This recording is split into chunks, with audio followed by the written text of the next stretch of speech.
La naturaleza de Dios. Dios es espíritu, y los que le adoran, en espíritu y en verdad es necesario que adoren. Juan 4:24. Para poder continuar con nuestro estudio de la unicidad de Dios, es esencial que aprendamos más acerca de la naturaleza de Dios. Por supuesto, nuestras pequeñas mentes humanas no pueden descubrir o comprender todo lo que hay de conocer acerca de Dios, pero la Biblia sí describe muchas características y atributos importantes que Dios posee. Ahora trataremos con algunos de los atributos de Dios que le hacen a él ser Dios, aquellos que forman una parte esencial de su naturaleza. Estudiaremos también algunas de las maneras en las cuales Dios ha revelado a la humanidad su naturaleza, en particular mediante manifestaciones visibles.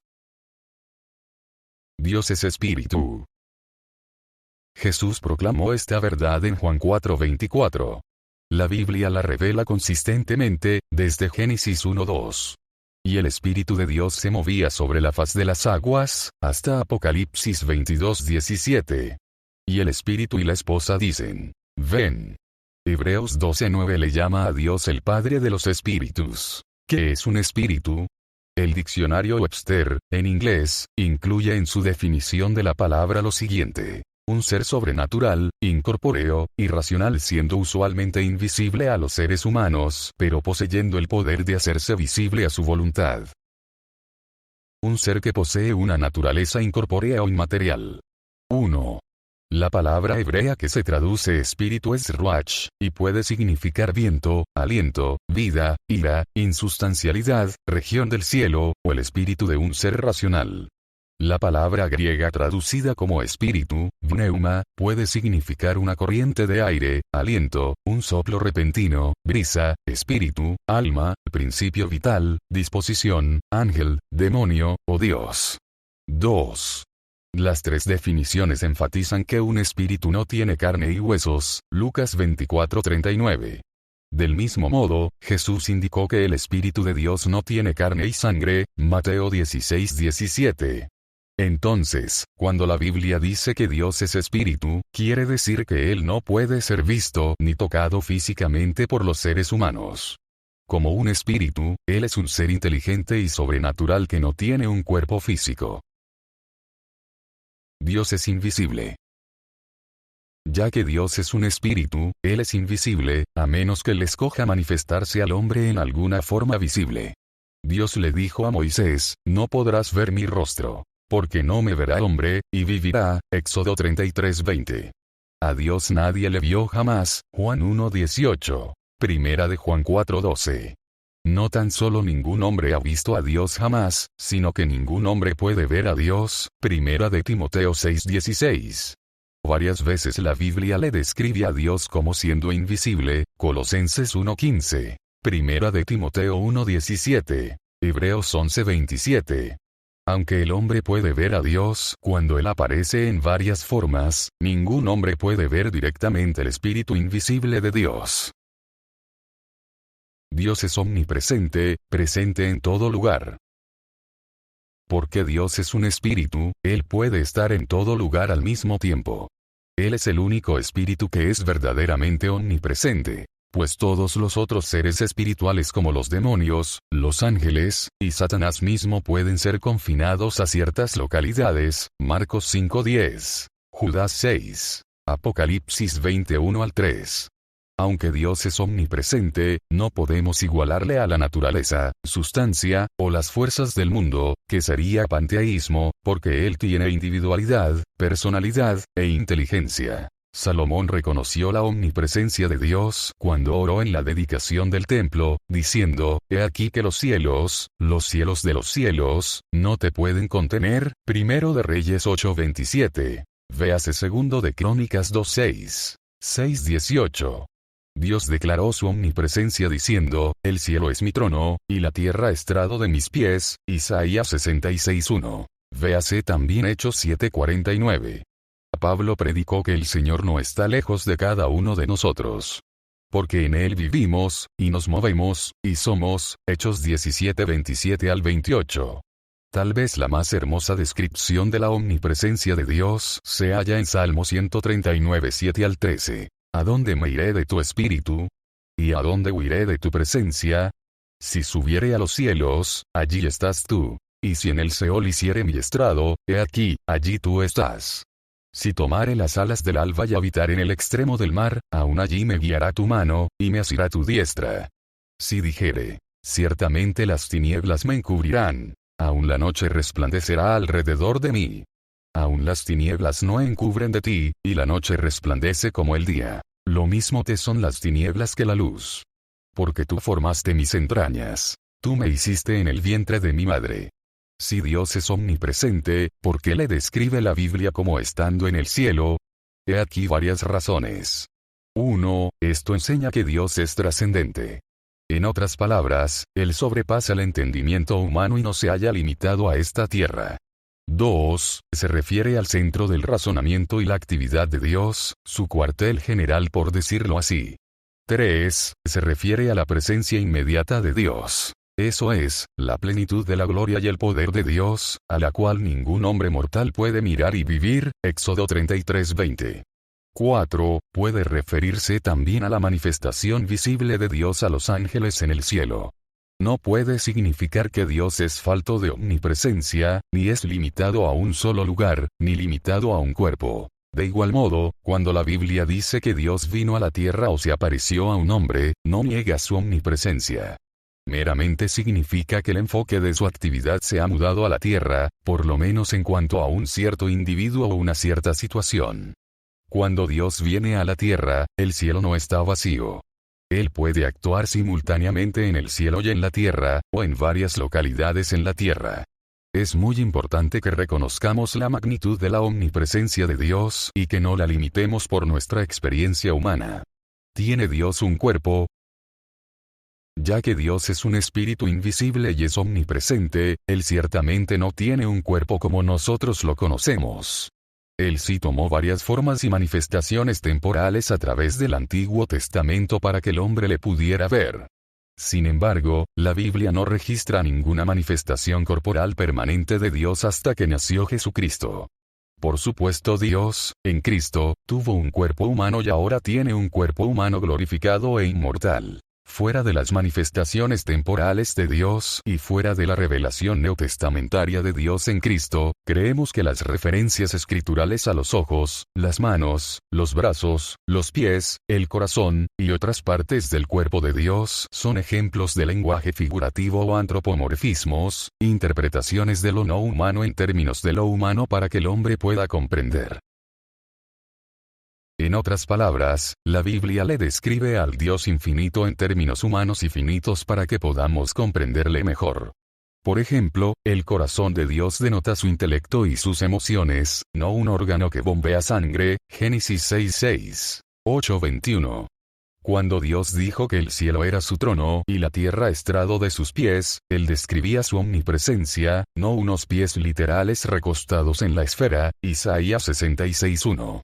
Cuando Dios dijo que su mano derecha midió los cielos con la palma, Él describía su gran poder y no una mano grande extendiéndose por la atmósfera, Isaías 48:13.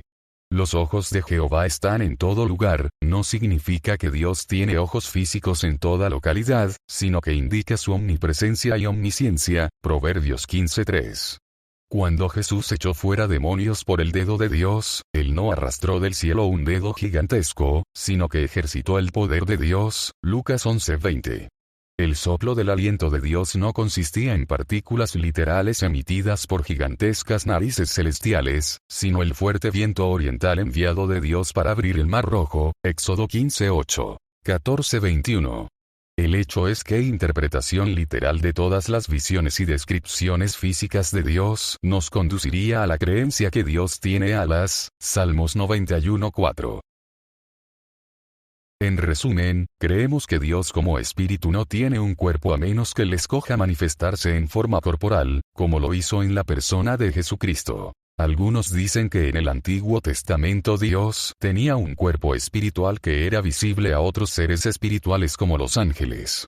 Ellos proponen esta hipótesis porque los espíritus humanos parecen tener una forma reconocible que es visible a otros espíritus, Lucas 16 22 al 31, y porque algunos pasajes indican que los ángeles y Satanás podían ver una manifestación visible de Dios en el Antiguo Testamento, 1 Reyes 22 19 al 22.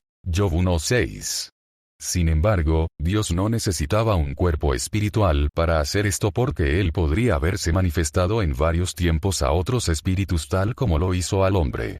Un versículo clave de la Escritura implica que, por lo ordinario, Dios no es visible aún a seres espirituales si Él no escoge manifestarse en alguna manera. Dios fue manifestado en carne. Visto de los ángeles, 1 de Timoteo 3:16. Por lo mínimo, si Dios tenía algún tipo de cuerpo espiritual, Él ciertamente no se hallaba confinado a Él como otros seres espirituales son confinados a sus cuerpos, pues entonces Él no sería verdaderamente omnipresente.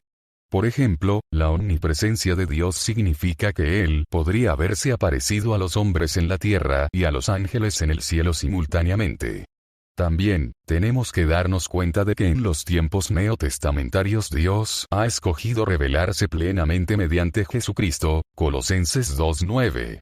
No hay posibilidad de separar a Dios y a Jesús, y no hay un Dios visible fuera de Jesús. Dios es omnisciente, todo lo sabe. El Salmo 139 1 al 6 nos enseña que Dios conoce todo, incluso nuestros movimientos, pensamientos, caminos, maneras, y palabras. Job confesó, yo conozco que todo lo puedes, y que no hay pensamiento que se esconda de ti, Job 42:2. Dios tiene conocimiento completo de todo, incluyendo el conocimiento del futuro, Hechos 2:23. Así como la omnipresencia, la omnisciencia es un atributo que pertenece solamente a Dios. Él es el único y sabio Dios, 1 de Timoteo 1:17.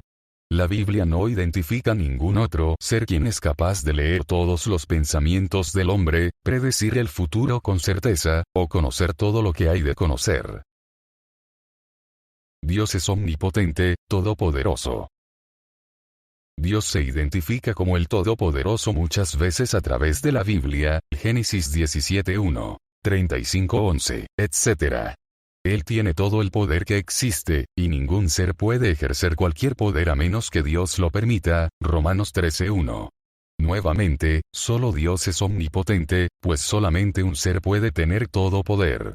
1 de Timoteo 6:15 le describe a Dios como el bienaventurado y solo soberano, Rey de reyes, y Señor de señores, los santos de Dios en el cielo proclamarán, aleluya, porque el Señor nuestro Dios Todopoderoso reina. Apocalipsis 19:6. Dios describe hermosamente su gran omnipotencia en Job, capítulos 38 al 41.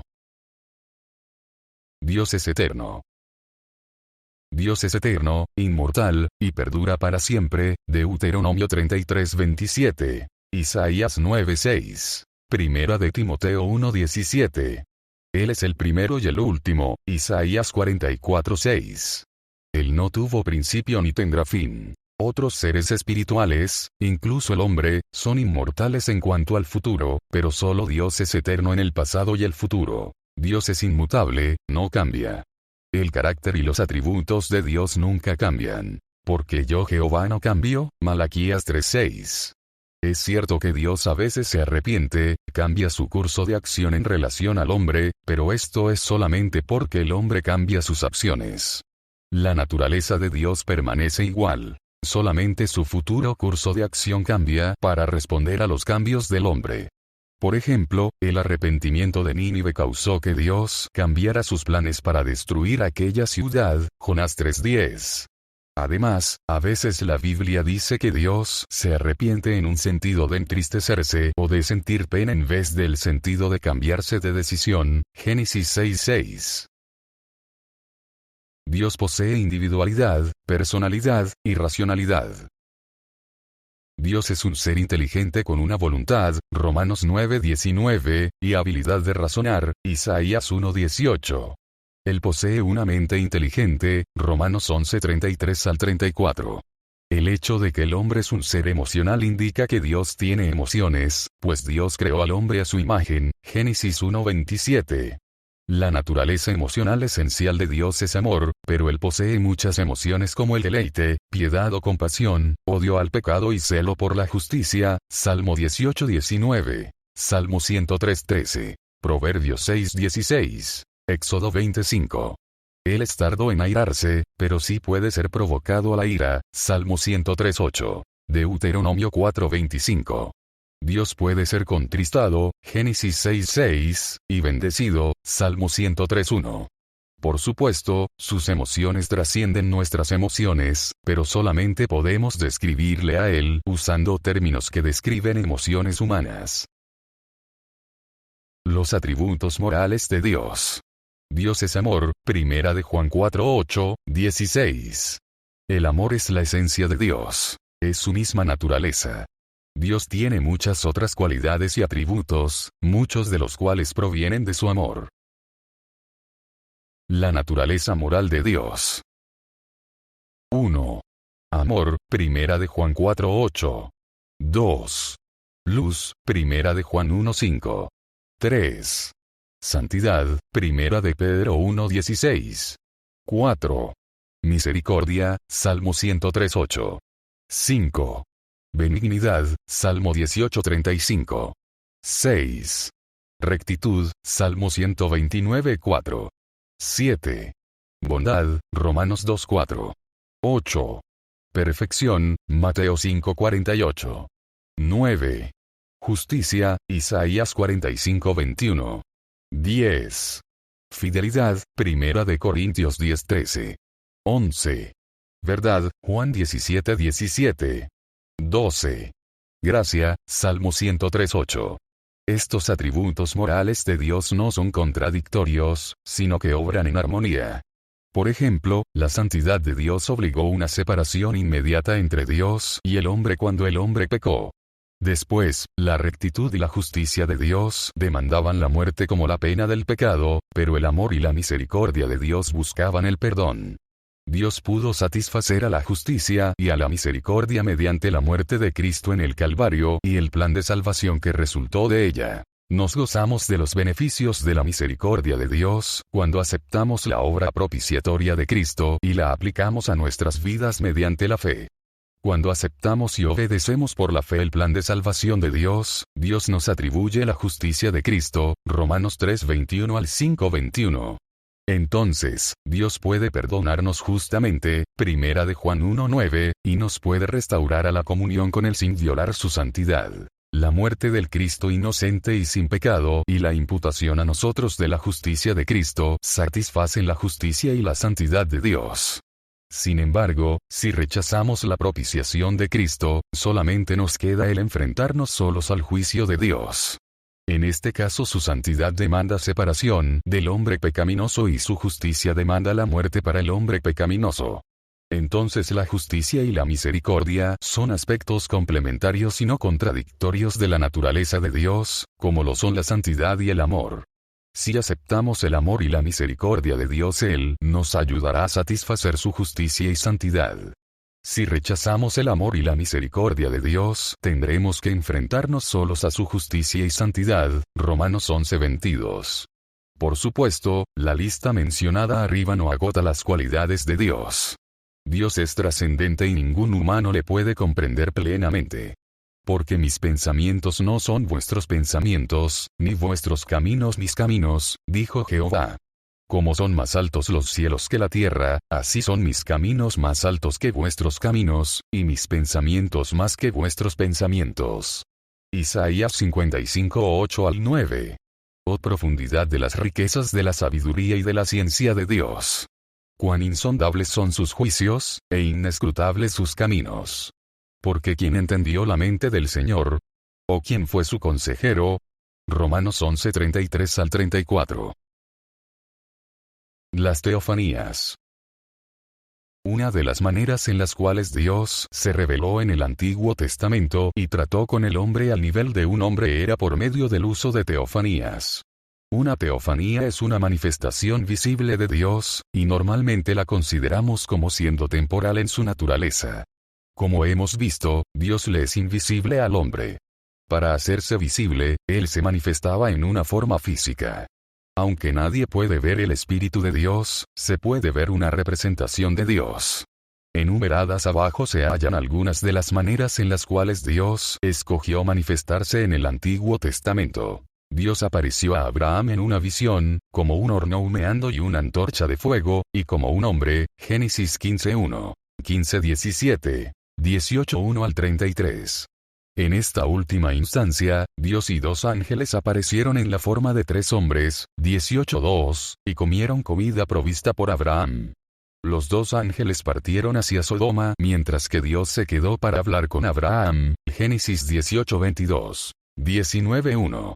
Dios apareció a Jacob en un sueño y como un hombre, Génesis 28:12 al 16, 32:24 al 32. En esta última ocasión, Jacob luchó con el hombre y proclamó, vi a Dios cara a cara. La Biblia también describe a esta apariencia como el ángel, Oseas 12:4. Dios apareció a Moisés en una nube de gloria y en fuego en el monte Sinaí, habló con él cara a cara en el tabernáculo, y le reveló sus espaldas, gloria parcial, pero no su rostro, toda su gloria. Éxodo 24:12 al 18, 33:9 al 11, 33:18 al 23. Estas referencias al rostro de Dios y a la gloria de Dios probablemente son metafóricas de la presencia de Dios y podrían aplicarse a muchos diferentes tipos de manifestaciones. Dios se manifestó en la vista de todo Israel mediante truenos, relámpagos, una nube, una voz de trompeta, humo, fuego, y terremotos. Éxodo 19:11 al 19. Deuteronomio 5:4 al 5, 22 al 27. También demostró su gloria y envió fuego de su presencia en la vista de todo Israel, Levítico 9:23, 24, 10:1 al 2. Job vio a Dios en un torbellino, Job 38:1, 42:5. Varios de los profetas vieron visiones de Dios, Isaías 6, Ezequiel 1:26 al 28, 8:1 al 4, Daniel 7:2 y 9, Amós 9:1. A Ezequiel se le apareció en la forma de un hombre, envuelto en fuego. A Daniel se le apareció en una visión nocturna como el anciano de días. Muchos otros versículos de la Escritura nos dicen que Dios apareció a alguien pero no describen la manera en la cual lo hizo.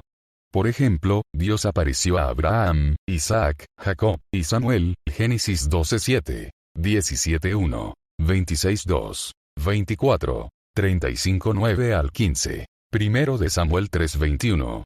De igual modo, Dios descendió sobre el monte Sinaí y se paró junto a Moisés, se reveló a 74 líderes de Israel, descendió en una columna de nube y se paró frente a Moisés, Aarón, y María, vino de noche a Balaam, y vino al encuentro de Balaam en otras 2 ocasiones, Éxodo 34:5, 24:9 al 11, Números 12:4 al 9, 23:3 al 10, 16 al 24. Además de las apariencias mencionadas arriba, la Biblia registra otras manifestaciones que muchos creen eran Dios mismo. En Josué 5:13 al 15, un hombre con una espada apareció a Josué y se identificó como el príncipe del ejército de Jehová. Este título y el hecho de que no le reprendió a Josué por adorarle, en contraste a Apocalipsis 19:9 al 10, 22:8 al 10, nos sugiere que esta era realmente una manifestación de Dios. Por otra parte, las palabras de este pasaje dejan abierta la posibilidad de que Josué no le adoró al príncipe, sino que le adoró a Dios por la apariencia del príncipe.